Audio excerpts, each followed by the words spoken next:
matatizo ya maradhi.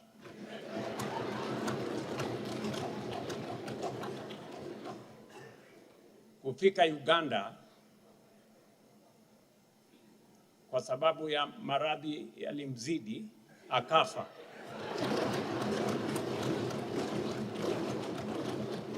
Na mazishi yalifanyika kule Kongo.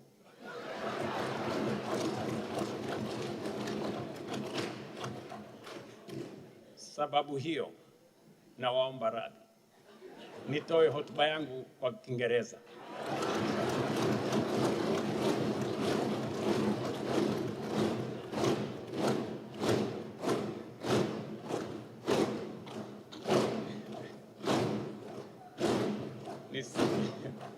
Asanteni. Najua nisije nikaharibu heshima ya lugha yetu ya Kiswahili. Let me begin by expressing my deepest gratitude to Her Excellency, my dear sister, Samia Suluhu Hassan,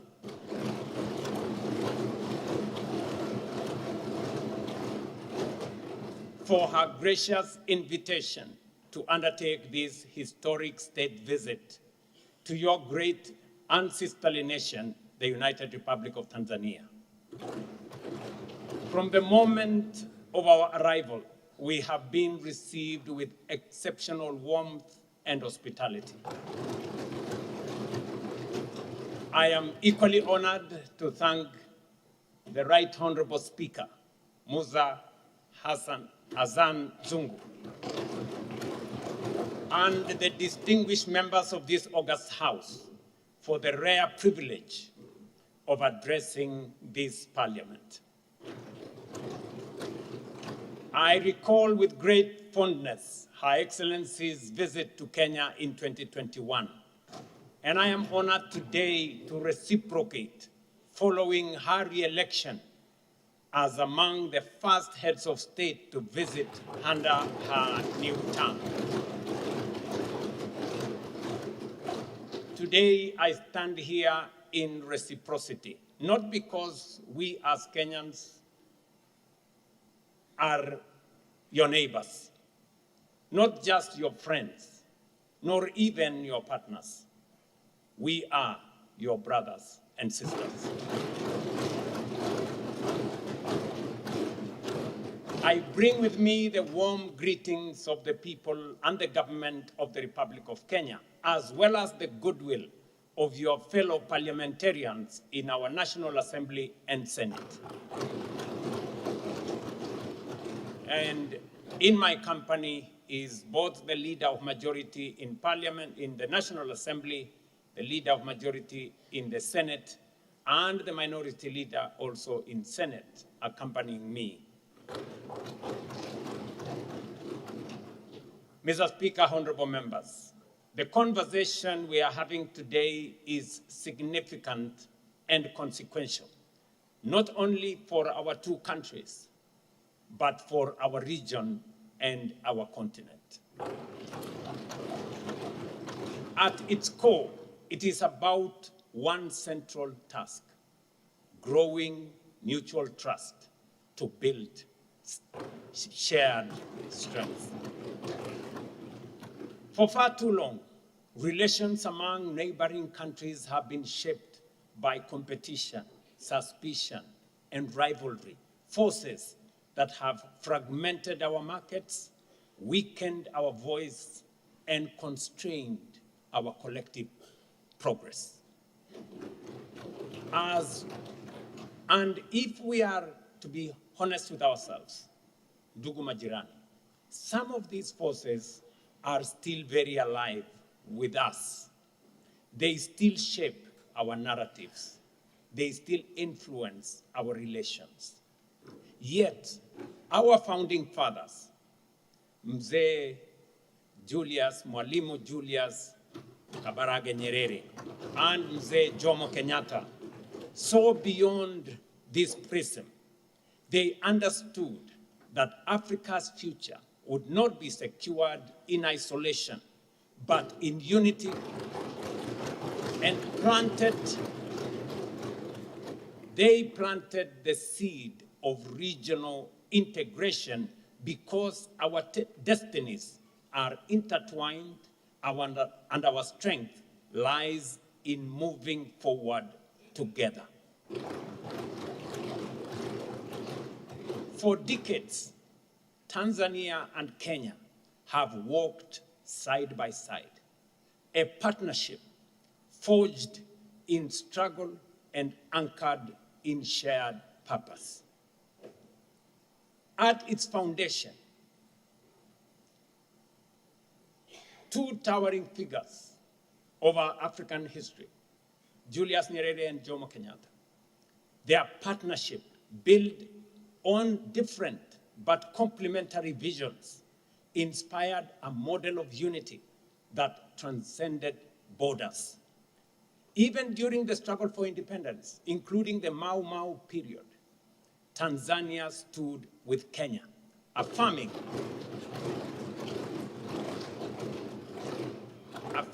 a shared belief in freedom, dignity, and self-determination. That spirit gave birth to East African Community in 1967. Though disrupted in 1997, it was rebuilt through dialogue and statesmanship, leading to its re-establishment in 1999. Today, that community stands renewed and expanded, but its foundation remains the same, a growing partnership between our nations, defined not by the absence of challenges, but by our ability to overcome them and move forward together in pursuit of shared growth and shared strength. Waheshimiwa wabunge, kuna msemo unaosema unaweza kuchagua rafiki, jirani unapatiwa na Mungu.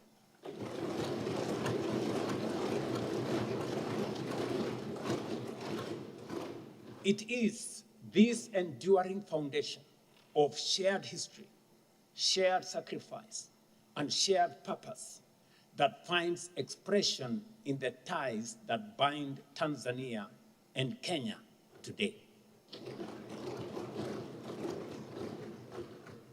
Waheshimiwa, we share a border that stretches nearly 800 kilometers from the Indian Ocean at Lungalunga and Horohoro, along Kilimanjaro, across the Masai Mara and Serengeti to Lake Victoria. That boundary is not merely a line on the map. It binds our destinies as a vibrant corridor of trade, culture, and human connection, where goods, ideas, and people flow, reminding us that our progress and our setbacks are intertwined. We share a language, Kiswahili, spoken by over 100 million people across East Africa, making it one of the most widely spoken African languages and a powerful unifying force across our borders. We share communities such as the MASAA and the Kuria, whose lives straddle our boundaries, families that intermarry, traders who cross daily, and entrepreneurs whose success depends on seamless movement of goods and services. And in my delegation, I have two governors from Narok and from Kajiado who have family across the border in Tanzania.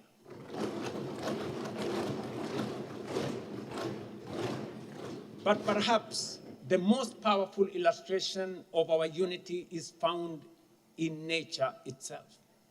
Each year, during the Great Wildebeest Migration, millions of animals move freely between the Serengeti and Masai Mara, guided not by borders, but by survival. They do not stop at borders. They simply cross and return. What nature has made seamless, policy must not make it difficult. Honorable members, it is not lost on me that we are engaged in this important conversation nearly 4 decades after the collapse of the East African community in 1997. We must reflect honestly on lessons we cannot afford to repeat. The collapse of the community in 1997 was not, at its core, a clash of ideologies. Whether capitalism in Kenya or ujamaa in Tanzania, each system sought to advance the welfare of the people. But governance, national or regional, is ultimately judged by its ability to deliver opportunity, equity, and prosperity. Where it does not, mistrust and division emerge. Our failure was not in building a shared economic vision that worked for all, and in retreating into narrow national interests instead of treating our shared resources, infrastructure, and markets as joint strategic assets for collective benefit by all our people. That was not their failure alone. It becomes our failure today if we repeat it. And so we must ask ourselves honestly, are we moving forward together, or are we risking becoming victims of the same limiting forces? Are we already repeating mistakes of the past? Mr. Speaker, honorable members, the time has come for our generation to move beyond incremental progress towards decisive integration. Because our biggest barrier is not infrastructure or policy, it is the quiet mistrust that pervades our relations. That suspicion has cost us time, opportunity, and prosperity, and we can no longer afford it.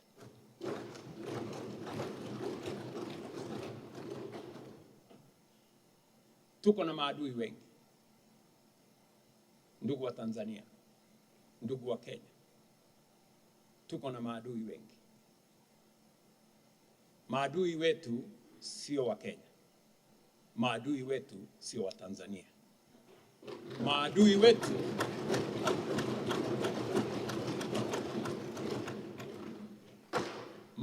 wetu ni ukosefu wa kazi na umaskini. Wacha nirudie. Ndugu wa Tanzania, wa Kenya wenzangu, maadui wetu sio wa Tanzania ama wa Kenya. Maadui wetu ni kukosa ajira, umaskini na kukosa maendeleo. Kenya and Tanzania are deeply interdependent.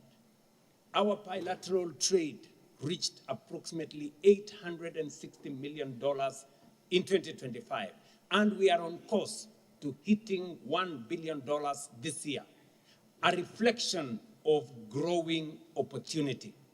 But this is only a fraction of what is possible.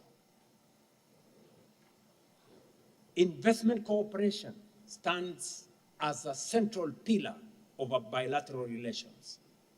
Kenyan enterprises have invested more than $1.7 billion in Tanzania,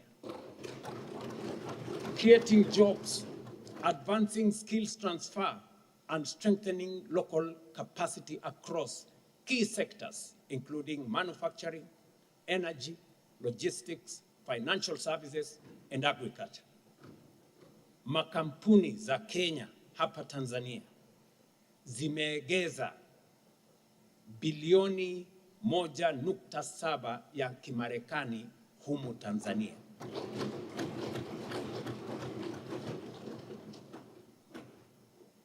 At the same time, Tanzanian investments in Kenya, now valued at US dollars 336 million are steadily expanding, driving employment, deepening cooperation linkages, and fostering shared growth.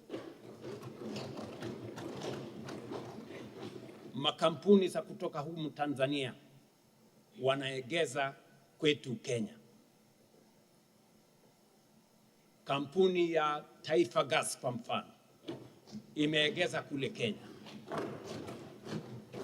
Kampuni ya Amsons wameegeza kule Kenya. Makampuni ya Lake Gas imeegeza kule Kenya. And these are companies that have invested in just the last 3 years. Miaka mitatu peke yake iliyopita. With recent strategic investments from Tanzanian investors in Kenya, I expect this value of investments to more than double by the end of this year.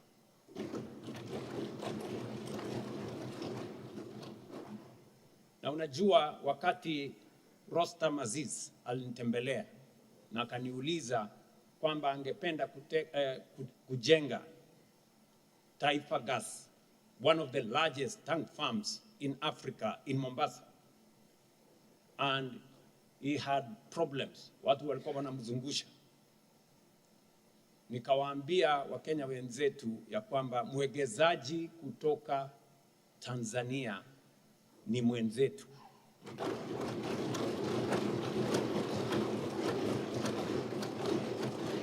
Anatuletea pesa, anatuletea uwegezaji. Tunachukua muda mrefu sana kutafuta wawegezaji. Lakini kasumba ambayo imekuwa pale nyuma ni kwamba mwegezaji lazima awe mzungu. Lazima awe mweupe. Lazima awe foreigner. Lakini mambo sivyo tena.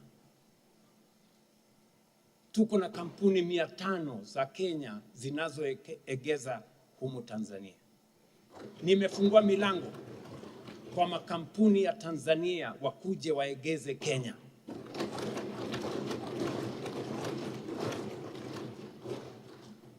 Joint ventures and SME partnerships, particularly in agro-processing, continue to flourish, underpinned by predictable policies, ongoing regulatory harmonization, and strong investor confidence. These capital flows reflect the growing role of the private sector as the true engine of regional integration.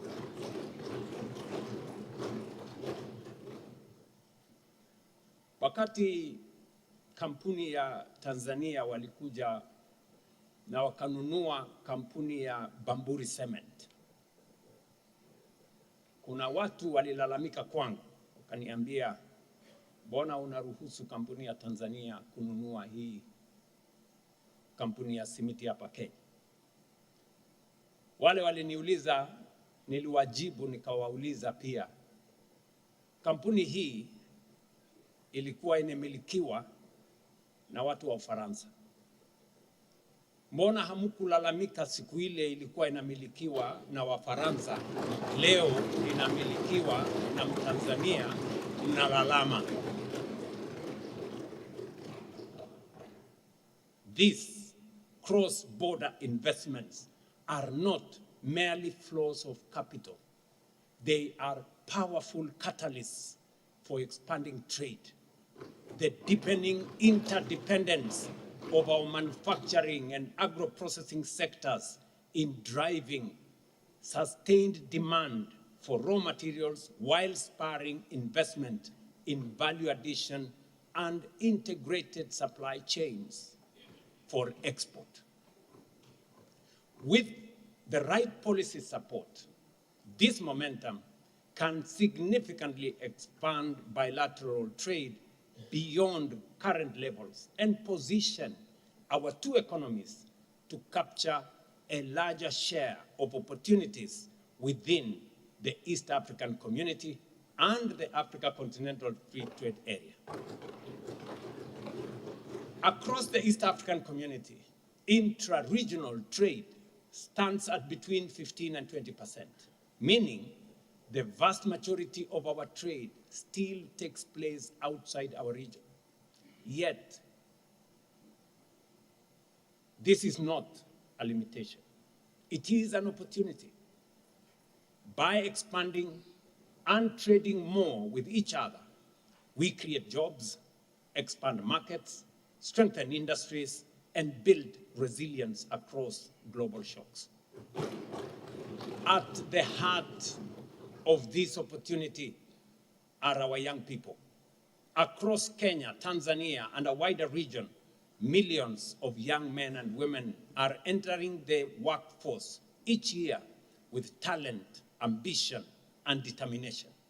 What they seek is not charity, but opportunity.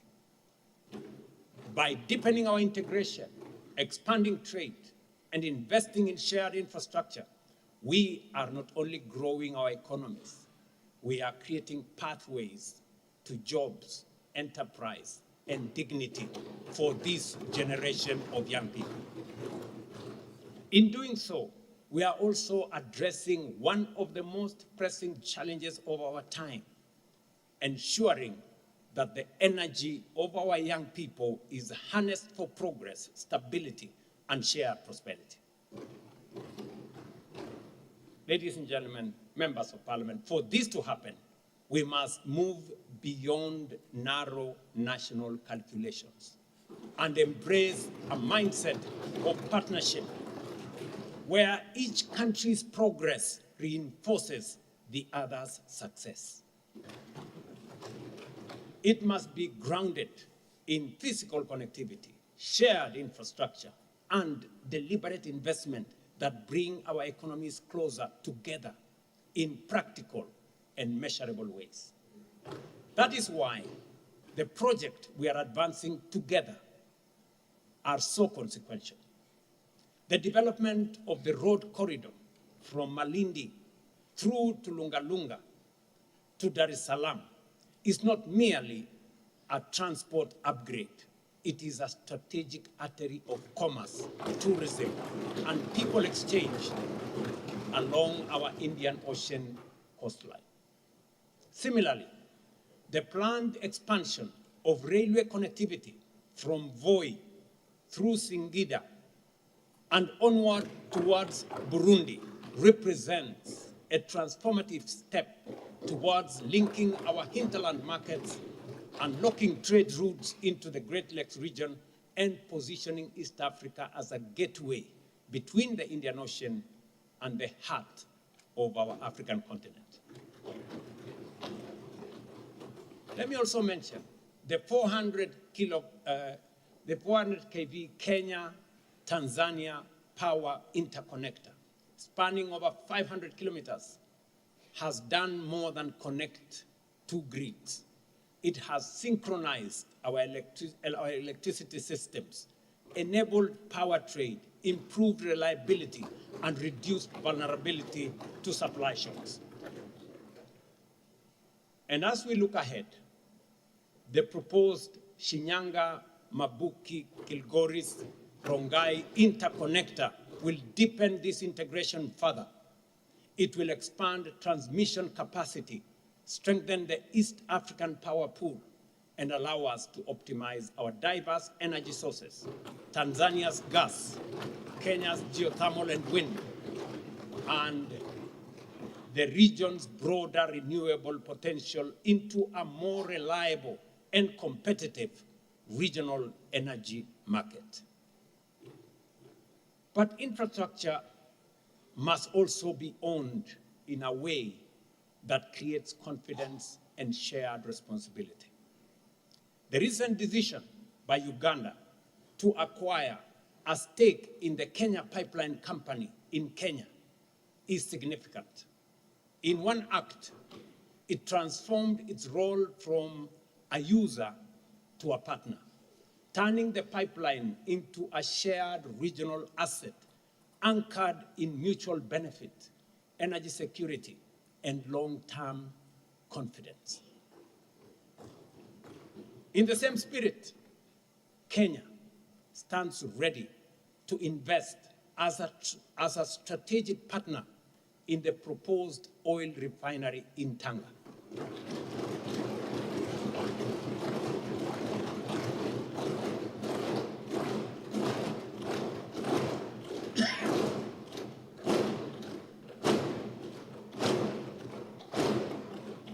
Asanteni. While I would have naturally, I would have preferred such a facility to be built in Mombasa, I fully recognize that Tanga is just less than 200 kilometers away, and in fact is part of the same economic space. Listen, wacha niwaeleze kidogo. Sisi ni partners wa East African Community. Na mawazo yangu ilikuwa ni kwamba we must use ile rasilimali tuko nayo hapa katika bara letu la East Africa. Lazima tusitumie kwa industrialization ituzalishie nafasi za ajira, isuzalishie mali ama iongeze dhamana kwa yale mambo tulio nayo na itutafutie utajiri. Tayari nchi yetu jirani ya Uganda wamekwisha jenga pipeline, crude pipeline kutoka Hoima kule Uganda ikielekea Tanga. Itakuwa tayari kwa miezi chache zijazo. Wakati niliketi na Rais Museveni, nikamuuliza mzee, mbona tuchukue mafuta yetu tuende tuifanyie refinery sijui mahali gani, alafu tufuatilie tuende tununue mafuta ama oil products kwa bei ambayo ni ghali? Mbona sisi wenyewe tusijenge refinery hapa?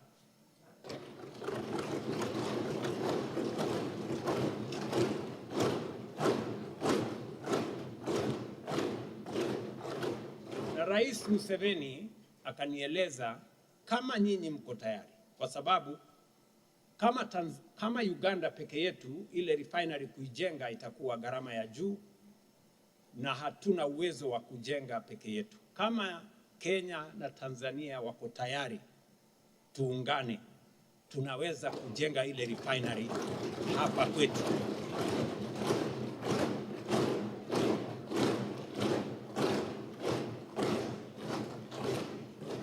Mimi nikatumana technocrats wangu wakaenda wakakutana na Rais Museveni, tukakubaliana zile nambari, ikafanyiwa calculation, tukajua ya kwamba tukiungana nchi zetu tatu kujenga refinery hapa itakuwa ni jambo la muhimu, itatuletea ajira, sijui kama tunaelewana ba. Ndio sababu hiyo nikapendekeza ya kwamba tuwe na kongamano. Tukawa na kongamano hile kule Nairobi, tukawaita wale matajiri wetu wa bara letu la Afrika, kina Dangote na wengine ambao wameshajenga refinery wakati mmoja, na tukakubaliana ya kwamba nafasi tulio nayo is not to continue exporting raw materials from our continent and importing finished goods from elsewhere.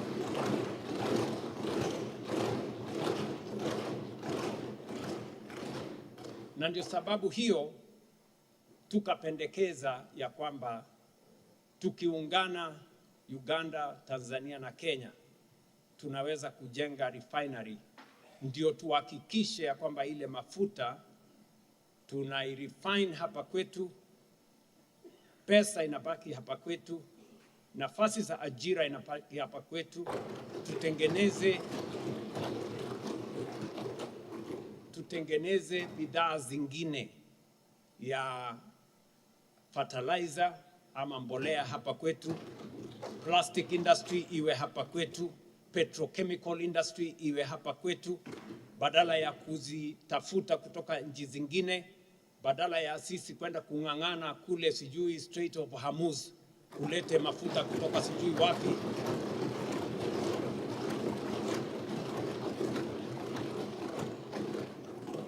Sasa nimesikia nyie mnamuuliza Mama Suluhu maswali magumu. Mbona yule bwana ameenda kutangaza refinery ya Tanga na kule na sisi wenyewe hatujatangaza? Sasa nauliza nyinyi, ile refinery bana is a big investment. Sikizeni, hiyo investment is in billions of dollars. Kama mimi ningekuwa na nafasi ningeipeleka kule Kenya, lakini kwa sababu ya kuamini ujirani na bara letu la Afrika na jumuiya ya East Africa, sisi ni wamoja, nikasema ikijengwa Tanga ni kama vile imejengwa Kenya.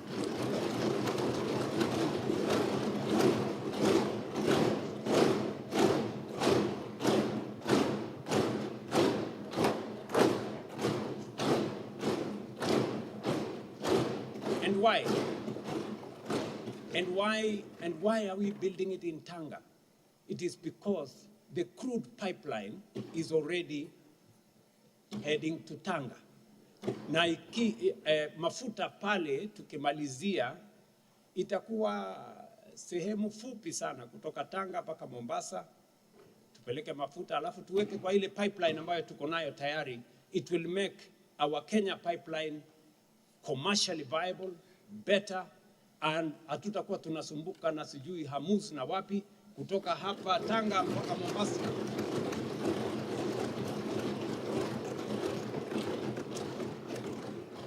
Sikizeni bana, kawaida kupata mwegezaji ambaye analeta mabilioni lazima uwapigie magoti, uwaambie maneno mazuri, wapatie sijui incentives, sijui wapatie nini.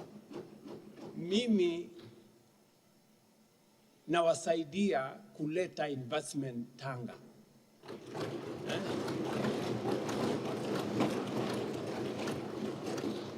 Kama mungekuwa watu wangwana, mungetulipa sisi wa Kenya. Mungesema asante sana. Kwa hivyo, let us work as East Africans. What is good for Tanzania is good for Kenya.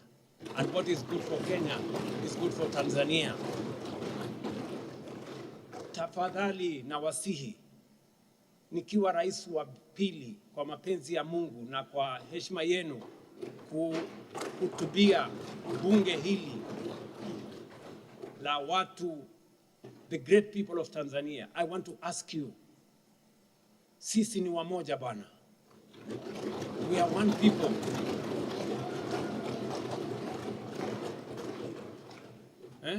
Tusikubali kasumba ya samani. Sijui Wakenya ni maadui wa hawa, sijui wa Tanzania. Hapana, we are one people. We have a common destiny. Nimewaeleza Wakenya sio maadui wa Tanzania. Watanzania sio maadui wa Kenya. Maadui wetu sote ni pale ambapo hatuna mali, hatuna nafasi za ajira, hatuna fedha. That is what we must struggle against. Na nataka niwaeleze, kuna semekana na huko kwetu kwamba mali unaweza kuwazima ama kugawa, lakini umaskini haugawanyiki bana.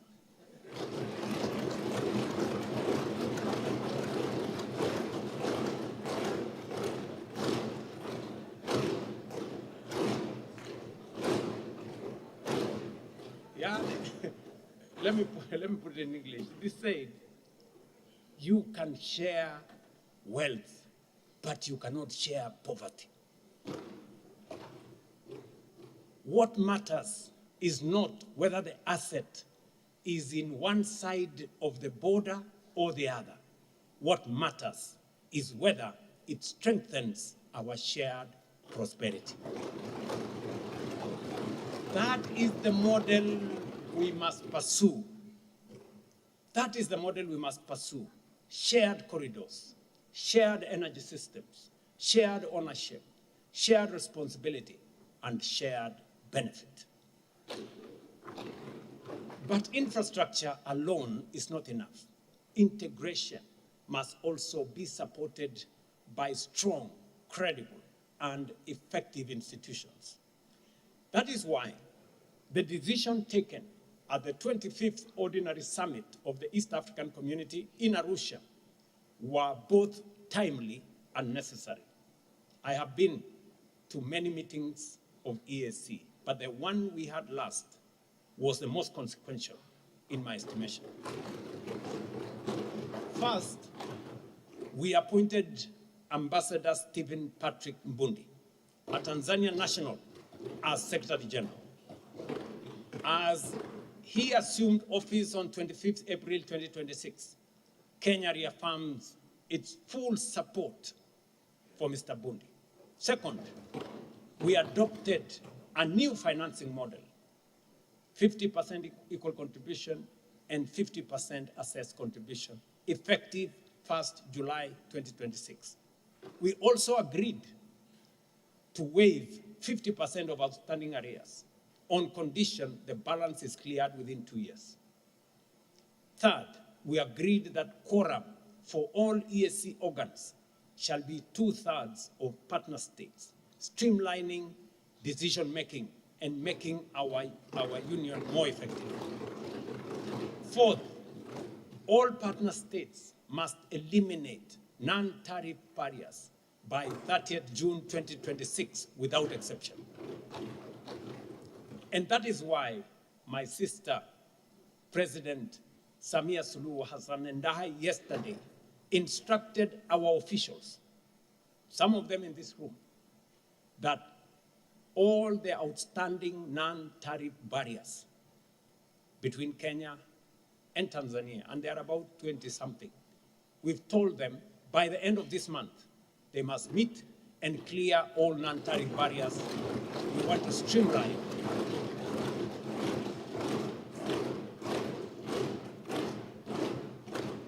And ladies and gentlemen, honorable members, I must commend the leadership, the outstanding leadership of President Samia Suluhu on this matter.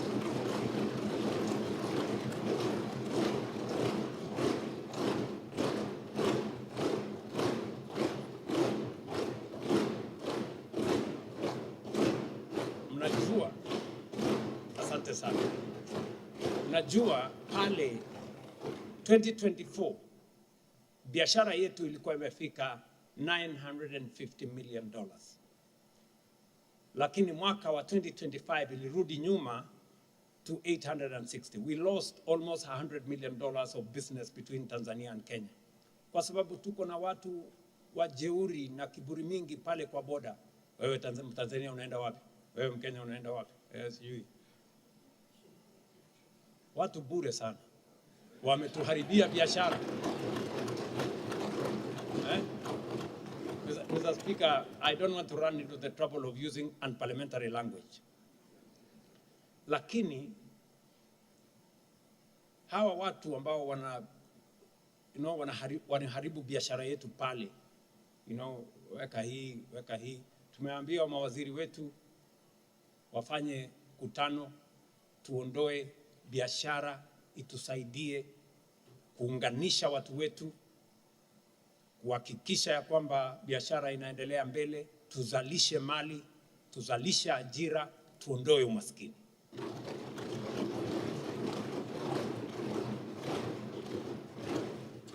Honorable members, implementation now is key. It requires a whole of government approach with Parliament at the center. Kenya has already moved, and a multi-agency technical team is in place to prepare the necessary legal and financial instruments. These decisions will unlock the full potential of the East African community as a pillar of the Africa Continental Free Trade Area. This is the agenda before us, and we must pursue it firmly, fully, and without hesitation. These are not minor administrative adjustments. They are structural reforms designed to ensure that East African community is not only aspirational, but functional and capable of delivering tangible outcomes for the East African people. Because without strong institutions, even the most ambitious integration agenda will struggle to succeed. Mr. Speaker, honorable members, the true test of integration lies in trade. The East African community must function as a dynamic economic bloc, one that expands opportunity, strengthens competitiveness, and delivers prosperity. Today, intra-East African trade remains below its potential, yet the opportunity is immense. Even modest increases would unlock billions in commerce, create jobs, and expand industries, empowering small businesses and retain more value within our economies. The latest quarterly statistic bulletin from the East African Community Secretariat underscores both our progress and our unfinished tasks. Total East African trade grew from $124.9 billion in 2024 to $157.6 billion in 2025, an increase of 25%. Within that, intra-East African trade rose by 28%, from $15.1 billion to $19.3 billion. Yet, despite this growth, it still accounts for a fraction of our total trade. Clear evidence that while momentum is building, the full potential of our regional markets remain largely untapped. That gives us a better footing in the region and as part of a broader continental framework, including COMESA and, most importantly and significantly, the Africa Continental Free Trade Area. The ACFTA, as it's called, is a historic opportunity to create a single market of over 1.5 billion people with the potential to increase intra-African trade by more than 80%, lift millions out of poverty, and expand opportunity for millions of young Africans whose talent and ambition must find expression in constraint but in growth, not in constraint but in growth, enterprise, and shared prosperity. The East African community must position itself as a strong pillar within this continental architecture, leveraging our integration to expand trade across Africa and beyond. We have seen this model succeed elsewhere. The European Union, for example, has demonstrated how regional integration can create scale, enhance competitiveness, and strengthen global influence. We can and must do the same in a way that reflects our realities, our priorities, and our aspirations as East Africans. Honorable members, a continent that remains divided by hesitation and mistrust cannot act with coherence and strength. It cannot coordinate effectively, and it cannot fully realize its potential. The reform of the African Union is not optional, it is an imperative. We must build an institution that is leaner, more focused, more effective, and decisively results-oriented, one that speaks with a single coherent voice on global issues, aligns its organs with priorities of its member states, and above all, translates decisions into tangible outcomes. This is, again, not merely an administrative exercise. It is a strategic necessity. A stronger African Union is an engine of a stronger Africa, and reform is the bridge between aspiration and achievement. Without it, the promise of Agenda 2063 risks remaining unfulfilled. Central to this renewal is financial independence. For far too long, a significant share of the Union's program has depended on external financing, undermining ownership, constraining strategic autonomy, and limiting our capacity to act with speed and certainty. Africa must fund its own priorities, set its own agenda, and engage the world from a position of confidence and self-determination. Unity and ownership are not abstract ideals. They are the foundations of our collective strength. At the same time, the call for reform must extend beyond our continent to every architecture of global governance. Reform is no longer a matter of preference. It is a matter of justice. A system that marginalizes Africa cannot claim legitimacy. Let me repeat that. I have said, and I want to say this with clarity, a system that marginalizes Africa cannot claim legitimacy. And a global order that excludes a continent of 1.5 billion people is inherently incomplete. Nowhere is this more evident than in the United Nations Security Council. A council that excludes Africa cannot effectively secure Africa. And without Africa, there can no longer be global security. Representation, therefore, is not symbolic. It is essential to building a stable and credible international system. Equally urgent is the reform of the international financial architecture. Today's system reflects a different era and does not adequately respond to Africa's realities. The cost of capital remains disproportionately high. Access to long-term financing is constrained, and the pathway to development is unnecessarily burdened. If the cost of capital remains punitive, then the promise of development becomes performative, that you have to do something to get it. Reform must restore fairness to finance, expanding access to affordable capital for infrastructure, industrialization, and climate resilience, while ensuring that global institutions evolve to support rather than to hinder Africa's ambition. This, honorable members, is not an African grievance. It is a global contradiction. A system that sidelines Africa ultimately undermines the stability and prosperity of the world itself. That is why we will carry this message to every forum, to every summit, and to every table until reform is no longer debated but delivered. Honorable members, unity remains our greatest leverage. When Africa speaks with one voice, reform ceases to be a request and becomes an inevitability. Continental instruments such as the Africa Continental Free Trade Area are already demonstrating what is possible when we act together.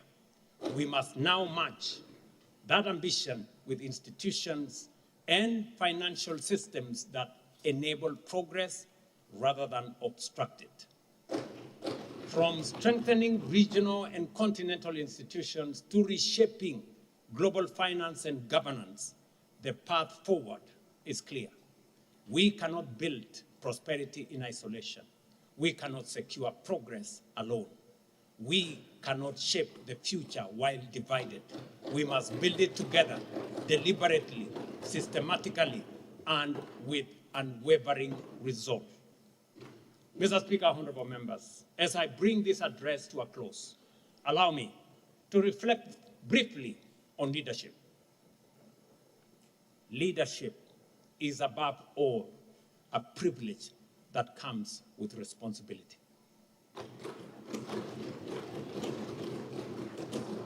Honorable members, it demands that we honor our word, fulfill our promises and deliver on the trust that our people have placed on us.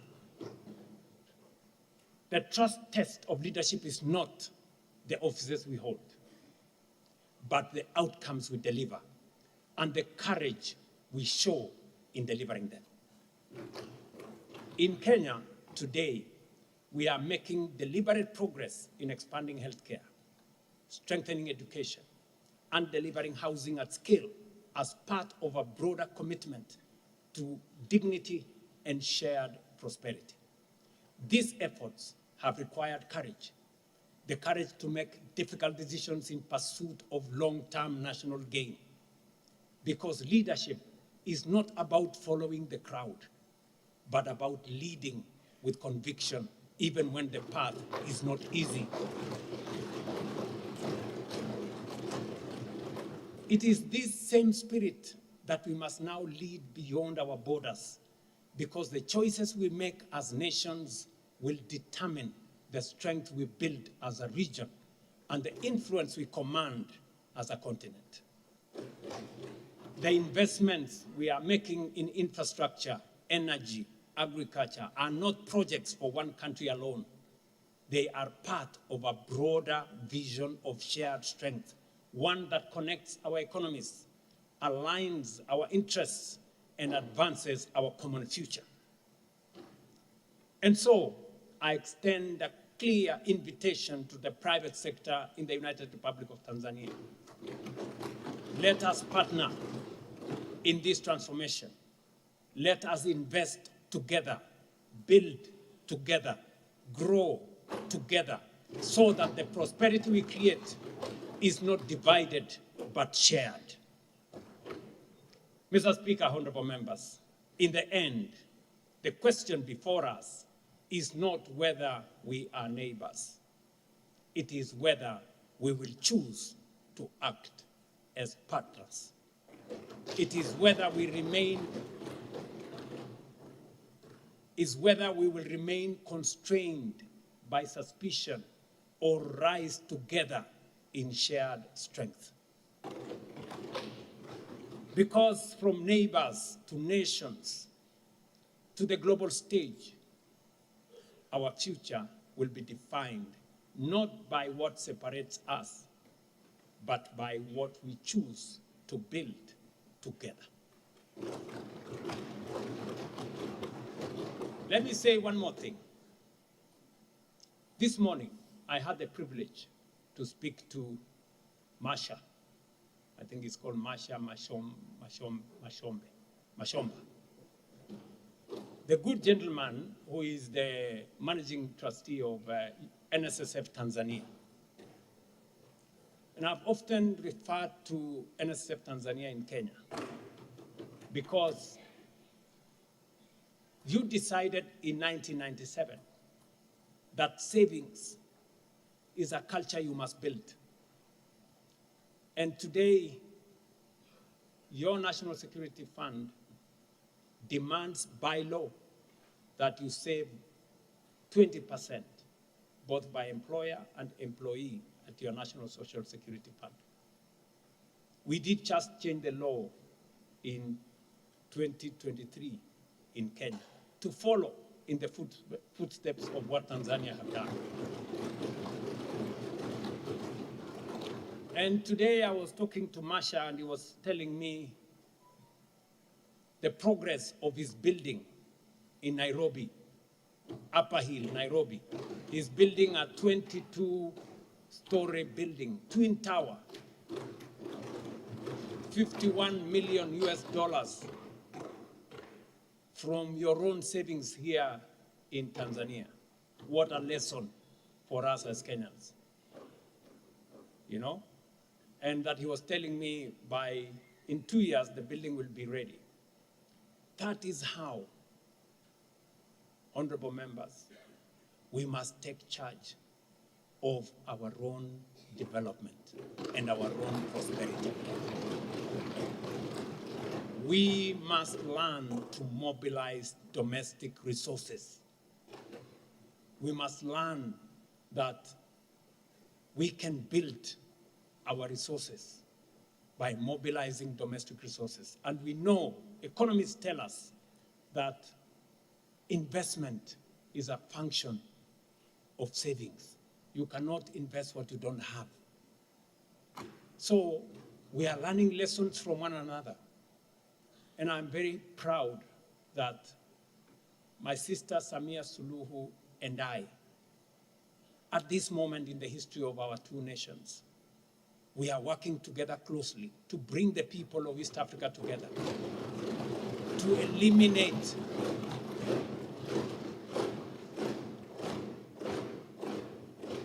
eliminate what has constrained us for many years, unnecessary suspicion. Our future is tied together. Our destiny is one. The success of Tanzania is dependent on the progress of Kenya, and the progress of Kenya is dependent on the success of Tanzania. We are one people. Once again, I thank Her Excellency Samia Suluhu Hassan for inviting me. I thank the Right Honorable Speaker and the distinguished members of this House for your honor for me to address this Parliament and for the friendship that makes this partnership not only possible, but enduring. Asanteni sana na Mungu awabariki.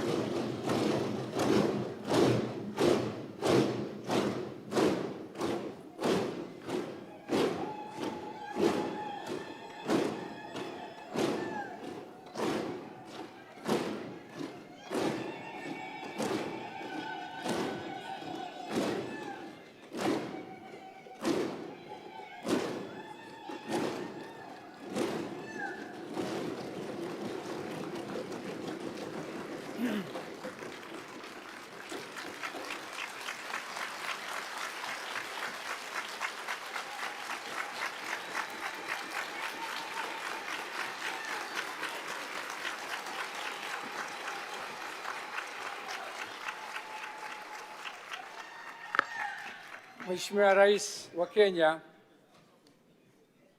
lazima tukubali address yako kwenye August House hii, inspiring, monumental, and it will be remembered.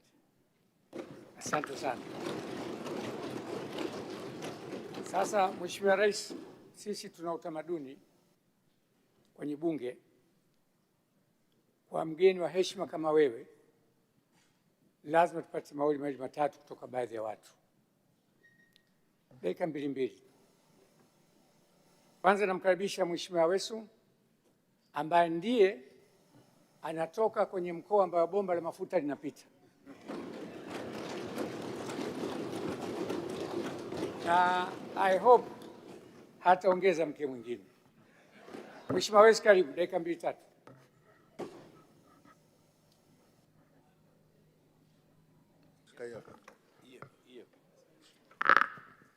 Jiandae Mheshimiwa Kingu, jiandae Mama Kilango, jiandae Profesa Kabudi. Mheshimiwa Spika, moyo usiokuwa na shukrani ukausha yalo mema yote.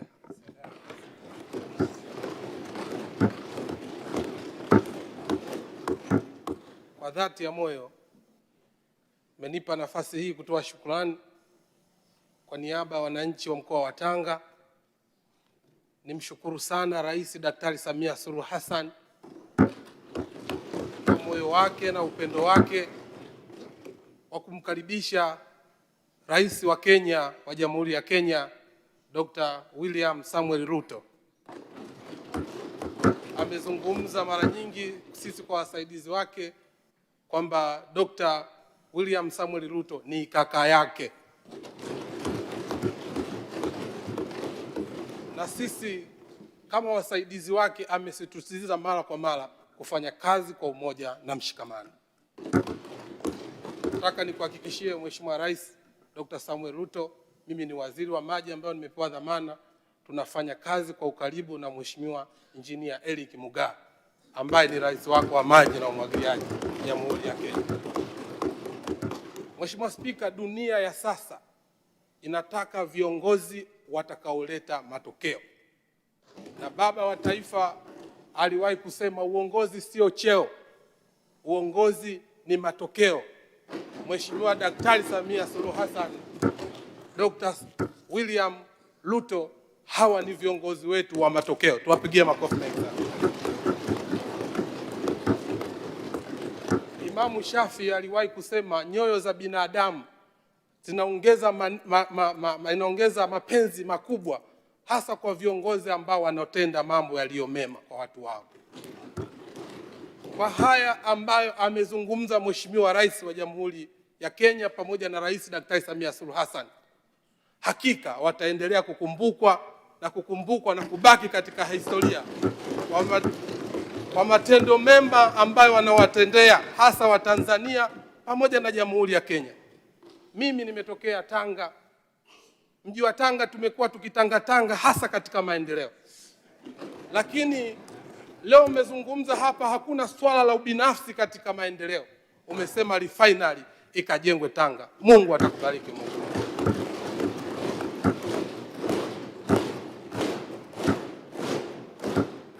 Nataka nikuhakikishie tukiwa kama viongozi wa mkoa wa Tanga tumeupokea mradi huu wa kimkakati kwa umoja na mshikamano, na wala hatutotangatanga.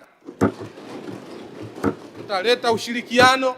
Tuna mkuu wa mkoa mzuri na tuna viongozi wazuri, pamoja na rais wetu na maelekezo ambayo atakayotoa. Tutahakikisha mradi huu unakamilika kwa wakati na manufaa yanakuwa makubwa kwa Watanzania na Wakenya pamoja na nchi za maziwa makuu na wenzetu wa Uganda. Mheshimiwa Rais, mimi sina maneno mengi sana ya kusema, ila kikubwa ukipata viongozi ambao wanawazia mema wa Tanzania pamoja na Wakenya ni jambo kubwa. Mungu awabariki sana na Mungu atawalipa katika safari zenu. Asante sana Mheshimiwa Rais. Mheshimiwa Kingu. Mheshimiwa Spika, kwa unyenyekevu mkubwa wa moyo wangu, ninaomba nitumie nafasi hii kwanza kabisa kukushukuru wewe kwa kunipa heshima ya kutoa neno la shukrani kwa kaka yetu kipenzi Rais Ruto kutoka Kenya, kipenzi cha wabunge wengi wa Tanzania na kipenzi cha Watanzania wengi.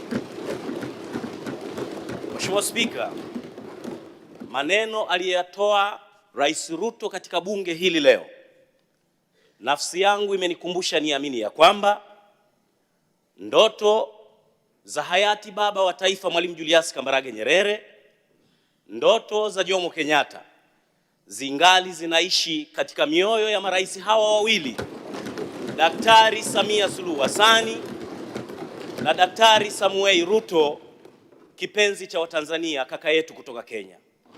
Mheshimiwa Spika, kwa hotuba aliyoitoa Mheshimiwa Ruto, ninashawishika kabisa kuamini mapenzi aliyonayo rais wetu kwa Wakenya, mapenzi aliyonayo Rais Dr. Samia kwa kaka yake Ruto, yamenithibitishia beyond reasonable doubt kwamba wananchi wa Kenya hawakufanya makosa kumchagua Rais Ruto kuwa kiongozi wao. Wananchi wa Kenya hawakufanya makosa kumwamini Dr. Samuel Ruto kuwa kiongozi wa nchi yetu jirani, watu ambao tunawapenda. Na ninataka nikuhakikishie Mheshimiwa Ruto, utakaporudi Kenya, fikisha salamu za wabunge wa Tanzania, waambie bunge la Tanzania linawachukulia Wakenya kama kaka na dada zao. Fikisha salamu kwa Wakenya, waambie Rais Daktari Samia na spika wa bunge la Tanzania anawachukulia Wakenya kama ndugu zao wa damu. Borders haziwezi kututenganisha, na nataka nikuhakikishie sisi tutaendelea kukuombea, na ninataka nikuachie neno la Bwana kwa sababu ninajua nawe ni mpako mafuta wa Bwana, ninajua huduma zako katika kazi ya Bwana. Ninataka nikuachie neno la Bwana Rais Ruto. Neno la Mungu linasema katika Zaburi ya 121 mstari wa 7 mpaka wa 8, na mimi kwa sababu pia ni mpako mafuta ninakuachia upako Rais Ruto utakaporudi Kenya. Neno la Mungu linasema Bwana atakulinda na mabaya yote, Bwana atakulinda nafsi yako, Bwana atakulinda utokapo na uingiapo, tangu sasa na hata milele. Rais Ruto, Bwana amekupa kibali, usiogope. Sisi wa Tanzania tunajivunia kazi za Daktari Samia Suluhu Hassan.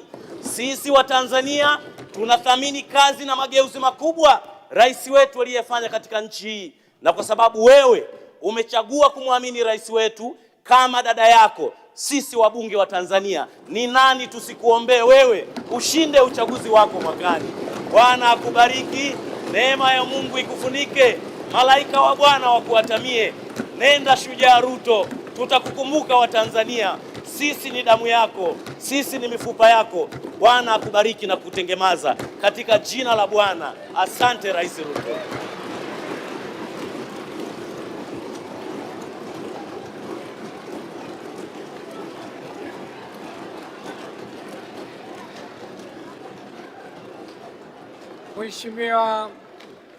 Mheshimiwa Mama Ana Kilango.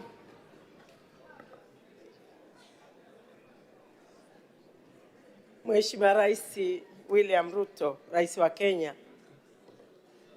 Mimi ni dada yako mkubwa, niruhusu niite jina lako kidogo, William. Mheshimiwa Rais, Mheshimiwa Spika, ukimwangalia Rais Ruto moja kwa moja, ana roho nzuri. Ana upendo. Mheshimiwa Spika, mimi nimesikiliza hotuba yake vizuri tangu mwanzo. Waheshimiwa wabunge, alichotaka kutuambia Rais Ruto, amekuja kwa upendo kwetu. Anachotaka Rais Ruto, wabunge wa Tanzania, maana ukishazungumza wabunge wa Tanzania, ukizungumza nao umezungumza na Watanzania wote. Message kubwa aliyoileta kwetu Rais Ruto, tuendelee kushirikiana sana. Mheshimiwa Rais Ruto, sisi wa Tanzania tunawapenda sana wa Kenya. Na nikwambie ukweli, mimi nasafiri kupitia Kenya mara kwa mara. Tunapata mahusiano mazuri sana na Wakenya wenzetu. Hatuna malalamiko na Wakenya wenzetu. Iwapo tunataka kweli tupate maendeleo Kenya na Tanzania, ni lazima tushirikiane kama nyie mnavyoshirikiana. Rais Ruto na Rais Samia Suluhu Hassan, nyie wawili mnavyopendana, na sisi na Wakenya tutaendelea kupendana hivyo hivyo. Kwa sababu nimepata nafasi hii kidogo ya kuzungumza na wewe, nikuletee salamu kutoka kwa baba yako anaitwa John Samuel Malechela, ndiye mume wangu. Ameniambia nikusalimie sana, lakini na sisi wanawake wa Tanzania tunaomba ukamsalimie sana Mama Raheli Ruto. Tunampenda sana, tunamtamani sana, na tumesikitika leo hukuja naye, lakini mpelekee salamu zetu. Asante sana. Asante. Mheshimiwa Profesa Kabudi, Chief Whip.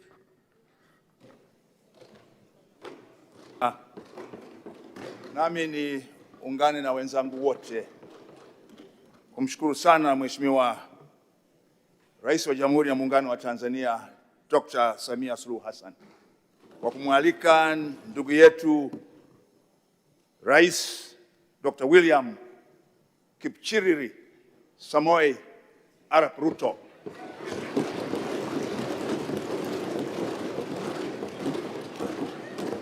Chief of the Order of the Golden Heart and the Chief of the Order of Burning Spear.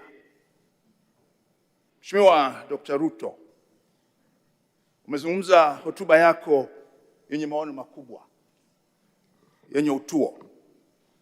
Na mimi nataka nikuambie leo unayo ndugu yako humu ndani ya Bunge ambaye yawezekana wengi hawafahamu kwamba ni ndugu yako. Naye anaitwa Asia Halamga.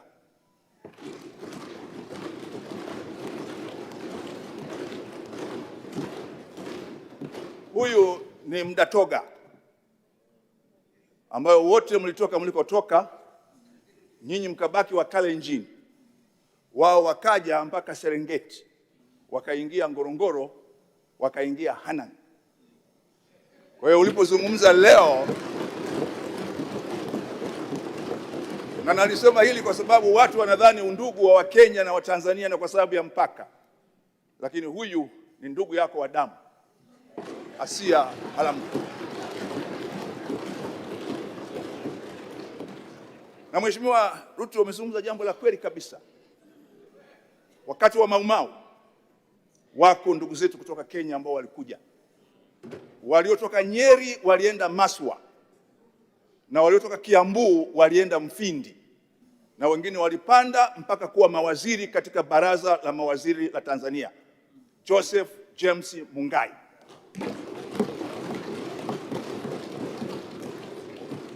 Kwa hakika kabisa leo umekuja kwa ndugu zako, na ulipotaja Singida ndio njia ambao ndugu zako hawa walipowaacha nyinyi kule walikuja moja kwa moja kama Singida.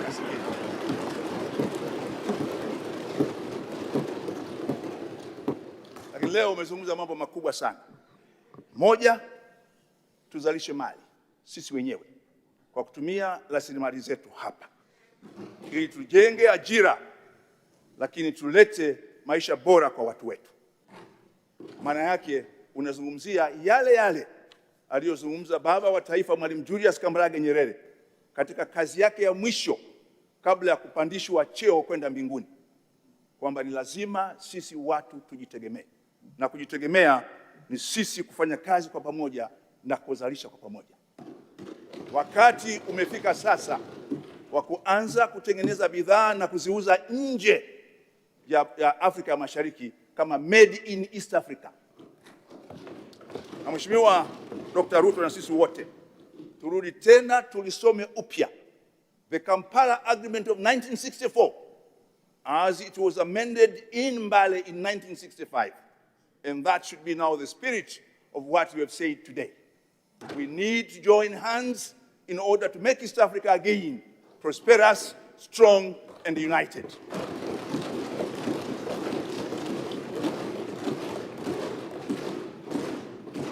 We made terrible mistakes in 1967, which we should not repeat again.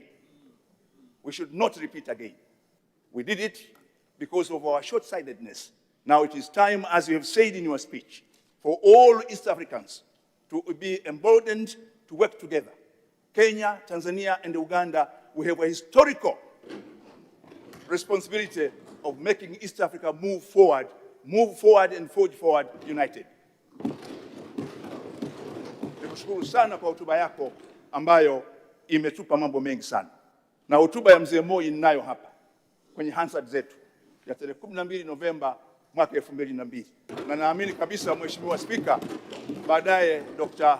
Rais Ruto atapata hotuba hii katika Hansard ya Tanzania, aone alichokisema Rais Moi na alichokisema yeye leo, na wote wamezungumzia jambo moja. Kenya sio adui wa Tanzania na Tanzania sio adui wa Kenya. Sisi wote. Mheshimiwa Spika, nami nichukue fursa hii kukushukuru sana kwa kuongoza bunge hili kwa umahiri mkubwa na kuhakikisha leo mgeni wetu amepata heshima kubwa hapa Dodoma. Nakushukuru sana Mheshimiwa Spika. Asante.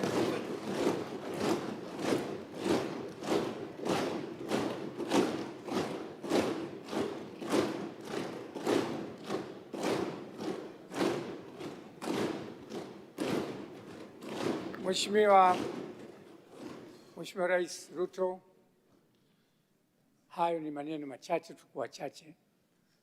Wote muundani wangekwenda kwenye njia hiyo hiyo. Mheshimiwa Ruto, bila amani haya hatuwezi kuyafanya. Mataifa yetu lazima asimame kwenye amani. Alipoingia madarakani mara ya kwanza, Rais Samia Daktari alijua mafanikio yake kuwe na amani na umoja kwenye taifa letu. Kitu cha kwanza alichokifanya ni kuwarudisha wapinzani wote waliokimbia Tanzania, wote, na kuwalipa wale waliokuwa na madai pesa taslimu, kuonesha moyo wake wa kutaka one Tanzania, one nation.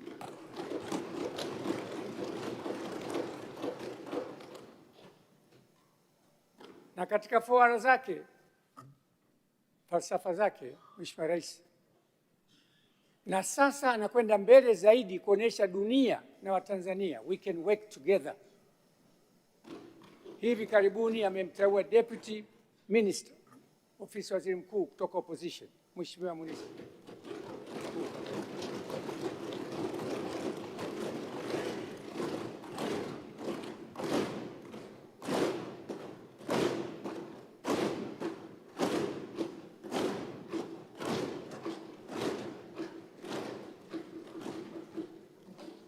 Huyu ndio rais anaonyesha maono. Peke yake hawezi. Lazima wote tushirikiane naye. Viongozi wa dini zote tuweke maslahi ya nchi mbele. Naomba sana Mheshimiwa Rais wa Kenya, Mheshimiwa Ruto, kwa niaba ya wabunge hawa nakushukuru sana kwa namna ulivyotupa maneno na kujenga umoja wetu. Namna pekee kabisa tunatoa shukrani za dhati kwa Rais wa Jamhuri ya Muungano wa Tanzania, Mheshimiwa Daktari Samia Suluhu Hassan. Tunamshukuru kwa jitihada zake za kuendeleza kuimarisha ushirikiano wa kikanda na wa kimataifa. Ni kupitia uongozi wake thabiti na mwaliko wake rasmi tumepata heshima hii kubwa ya kuwa na mgeni wetu hapa bungeni leo, ambao ndio wewe. Tunampongeza Mheshimiwa Rais kwa jitihada zake za kufungua milango ya fursa na kuimarisha mtangamano wa Afrika Mashariki. Hiki ni kielelezo tosha cha uongozi wake uliotukuka. Mheshimiwa Rais, ziara yako imetupa hamasa kubwa na kuonesha umuhimu wa mihimili yetu ya dola kufanya kazi pamoja kwa ajili ya maendeleo ya watu wa Afrika Mashariki. Aidha, umeonyesha nia dhati ya kukuza na kuendeleza uhusiano na umoja wetu wa historia kati ya Kenya na Tanzania ambayo umeasisiwa na viongozi wetu waliopita. Tunakumbuka Novemba 12, 2002, Mheshimiwa Rais Daniel Arap Moi alipohutubia bunge alisisitiza umoja, ambapo alisema our people will never move forward unless we are united. Mheshimiwa Rais, kuhusu diplomasia ya kibunge, mabunge ya nchi zetu mbili yamekuwa na ushirikiano wa karibu kwa muda mrefu. Uganda, Kenya na sisi shirikiana katika mikutano ya kibunge ya kimataifa na ya kikanda, hususan kupitia chama cha mabunge ya nchi za wanachama wa Jumuiya ya Madola, Commonwealth Parliamentary Association, umoja wa bunge.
Kabla tujakuaga, tunakutakia safari njema kurudi nyumbani na ukiongoze taifa lako na wananchi wa Kenya. Mwalimu Nyerere, baba wa taifa, taifa letu, aliwahi kukaa na mzee Jomo Kenyatta na Mwalimu akamwambia, unity will not make us rich, but it can make difficult for Africa and the African people to be disregarded and humiliated. Mwalimu Julius Nyerere. Na mzee Jomo Kenyatta akamjibu, you and I must work together to develop our countries, to get education for our children, to have doctors, to build roads, to improve or provide all the essentials. Jomo Kenyatta. Mheshimiwa Rais, mali zitaondoka, watu wataondoka, utu wetu hautaondoka.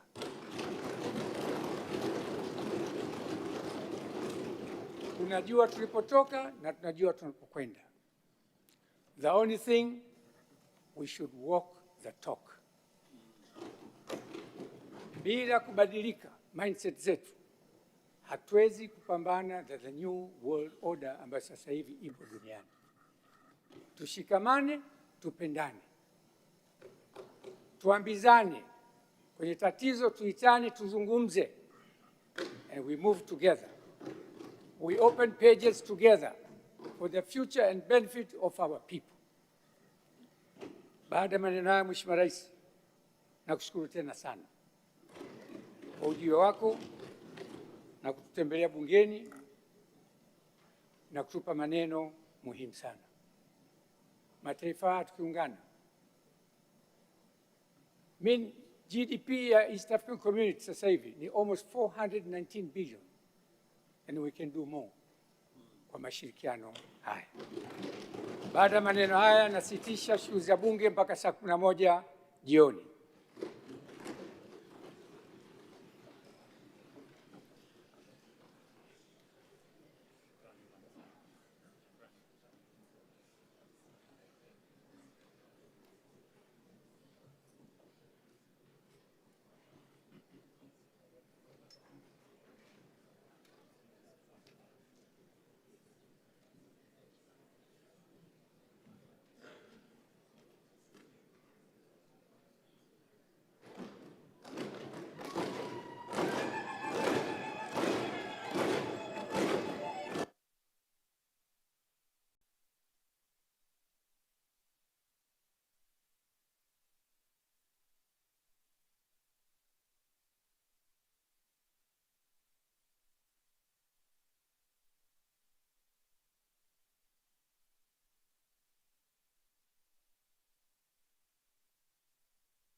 Ninaomba tubaki, waheshimiwa wabunge, tukiwa tumeketi. Ninawaomba, nilitangaza pale mwanzo kwamba wote tutatulia tumeketi. Sasa ni tukio la picha pale nje. Mheshimiwa Rais wa Jamhuri ya Kenya, Mheshimiwa Spika, Mheshimiwa Waziri Mkuu wa Jamhuri ya Muungano wa Tanzania, Mheshimiwa Naibu Spika, Mheshimiwa Waziri Mkuu, natumia ile neno kwa Wakenya hawalitumii, lakini huyu ni PCS, Prime Cabinet Secretary, na Waziri wa Mambo ya Nje Mheshimiwa Musalia Mudavadi, pamoja na Katibu wa Bunge na Katibu Mkuu kiongozi watapiga picha ya kwanza pale nje.